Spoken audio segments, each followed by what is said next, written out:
While I was at the TSC today, I took the liberty of making a video for you guys of what I find are my most commonly used medications around here. So I guess this is your what to have in your chicken first aid video. Full disclosure, it's not much. And these medicines that I'm about to show you are legitimately basically the only things I've really used around here in the past 4 to 5 years. Prevention is everything with chickens. And here's the thing, there's a lot of things that even with the best prevention, wild birds, mice still bring illnesses through. And oftentimes, if one of your chickens has them, it's a good chance that the rest of your chickens are going to be exposed, even with really good biosecurity measures. Some of my best preventative tips are things like being really mindful where your birds come from, hatching eggs from NPIP breeders, I feel like are the most minimal risk to bring in new birds. Don't invite wild birds to your yard. Use coop shoes, the same shoes in and out of your coops that you don't wear into town. Don't let people come walk through your coops or your chicken yard.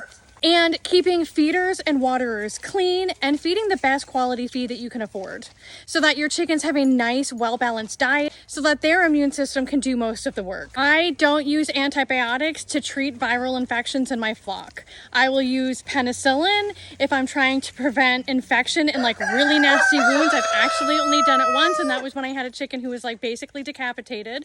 And I have used Terramycin in the eyes when I was dealing with conjunctivitis once. Particularly in my breeding flocks, I want those flocks to be healthy and to have naturally strong immune systems so that they can overcome illness on their own without the help of medication.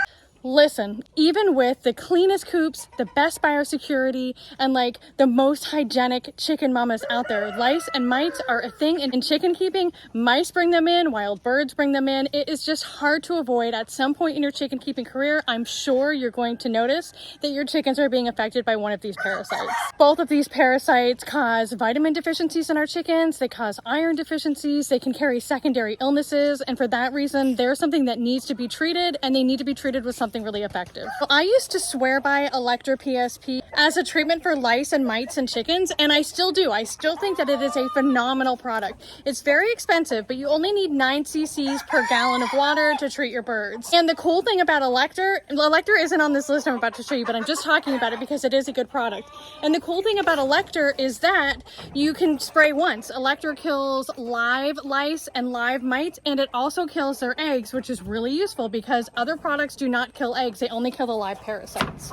This season I started using Ivermectin Poron for cattle in my chickens because it treats for lice, mites, internal parasites, scaly leg mites, and it's a topical. You just put a couple drops on the back of the neck, under the wings, and around the vent, and it kind of seeps into their bloodstream and it kills parasites that way. And so I figure if I can use one product to take care of all of those things, that is gold to me. Now the thing with ivermectin is you have to treat again 10 days later because, like I said, it doesn't kill eggs, it only kills live parasites, so you need to get anything that hatches in between then. There's also an egg withdrawal time on ivermectin. There's conflicting information. It seems to be anywhere from 7 to 14 days. With the Electra PSP, there is no egg withdrawal time, so that's cool. Coccidia is something that is also just present in chickens. It is a protozoan parasite that is present in the gastrointestinal tract of chickens. It's really, really prevalent in baby chicks, and as they're exposed to the soil, if they're overexposed to the coccidia, we might see negative consequences of it, and that's things like them being huddled up, puffed up in a corner by themselves. Pooping blood is worst case scenario.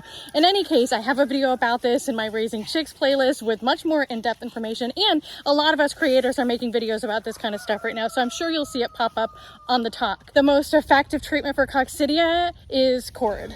If chickens are showing identifiable symptoms of coccidia and they are not treated, they will die. They will not recover from coccidia on their own once they are to the point of showing obvious symptoms. The active ingredient in cord is amprolium, which is also the active ingredient in medicated feed, and for that reason we don't do medicated feed and cord at the same time. Cord is also pretty rough on the digestive tract itself, so after a course of cord, it's a good idea to treat with some vitamins or electrolytes and probiotics to help boost the chick's gut health again. The best thing to clean chicken wounds with is iodine.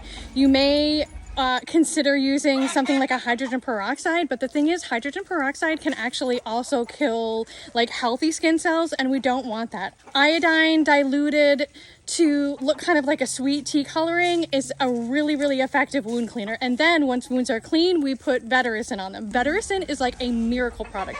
I had a hen one time who was basically decapitated. I've talked about this before, where like her neck was literally decapitated. You could see the bone in there. And all I did was clean her neck with iodine. I gave her some penicillin. I used some fly spray to keep flies out of it. And I sprayed her with Vetericyn daily. And she made a complete recovery.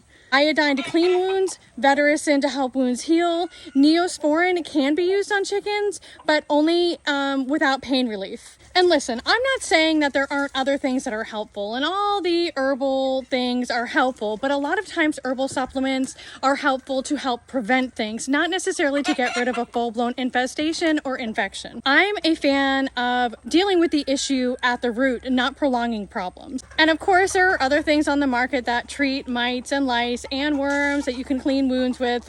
You can substitute any of these things I've listed here with any other thing you want. I'm just telling you what has worked for me here, and these are the products that I use more than anything else on this farm.